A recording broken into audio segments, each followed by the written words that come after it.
Tuhan punya cara. Bacaan diinspirasi dari Injil Suci menurut Markus, bab 16, ayat 15 sampai dengan 20. Pada suatu hari, Yesus yang telah bangkit dari antara orang mati menampakkan diri kepada ke-11 murid dan berkata kepada mereka, "Pergilah ke seluruh dunia, beritakanlah Injil kepada segala makhluk. Siapa yang percaya dan dibaptis akan diselamatkan, tetapi siapa yang tidak percaya akan dihukum. Tanda-tanda ini akan menyertai orang-orang yang percaya. Mereka akan mengusir setan-setan dalam namaku. Mereka akan berbicara dalam bahasa-bahasa yang baru bagi mereka. Mereka akan memegang ular, dan sekalipun minum racun maut, mereka tidak akan mendapat celaka. Mereka akan meletakkan tangannya atas orang sakit, dan orang itu akan sembuh." Sesudah berbicara demikian kepada mereka, terangkatlah Tuhan Yesus ke surga, lalu duduk di sebelah kanan Allah. Mereka pun pergi memberitakan Injil ke segala penjuru. Dan Tuhan turut bekerja dan meneguhkan firman itu dengan tanda-tanda yang menyertainya. Demikianlah sabda Tuhan. Terpujilah Kristus. Yesus diangkat ke surga. Inilah pesta yang kita rayakan. Surga bukanlah soal tempat, bukan di atas, tetapi soal kebersamaan dengan Allah.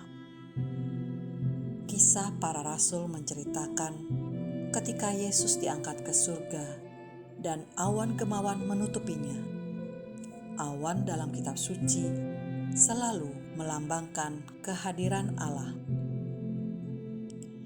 Yesus mengulangi pesan utama sebelum ia terangkat ke surga. Pergilah ke seluruh dunia, beritakanlah Injil kepada setiap makhluk. Siapa yang percaya dan dibaptis akan diselamatkan, tetapi siapa yang tidak percaya akan dihukum. Segera para murid pun melaksanakan tugas perutusan itu ke segala penjuru. Ada keyakinan penginjil Markus. Tuhan turut bekerja dan meneguhkan firman itu dengan tanda-tanda yang menyertainya. Di masa kini, itulah tugas-tugas perutusan gereja. Gereja memiliki tugas menyampaikan berita Injil. Gereja memiliki tugas penyembuhan. Gereja memiliki sumber kuasa dari Allah sendiri. Dan gereja takkan pernah ditinggalkan sendirian dalam melaksanakan tugas perutusannya.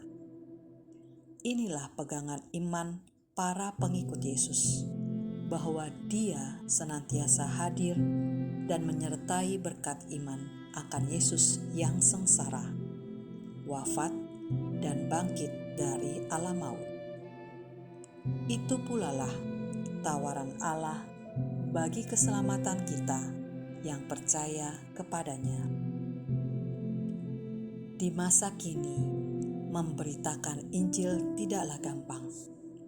Namun, Tuhan selalu punya cara-cara unik dan sederhana untuk menggapai hati manusia.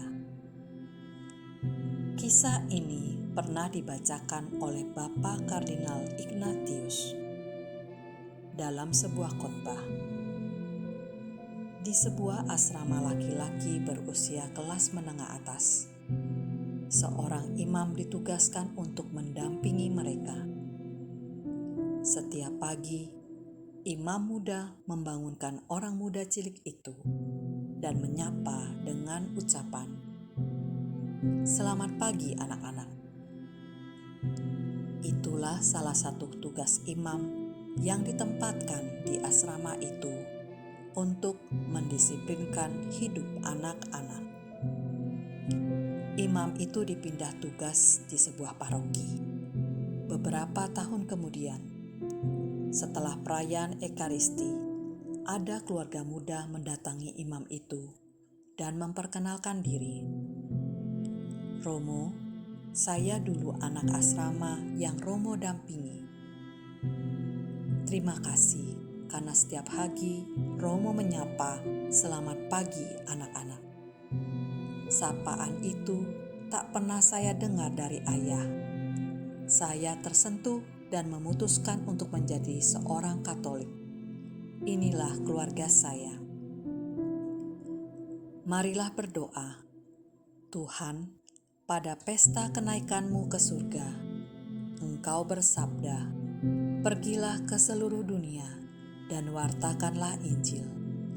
Aku menyertai-Mu sampai akhir zaman." Semoga sabda-Mu meneguhkan kami dikala kami merasa sendirian dalam menjalani tugas perutusan-Mu itu. Amin.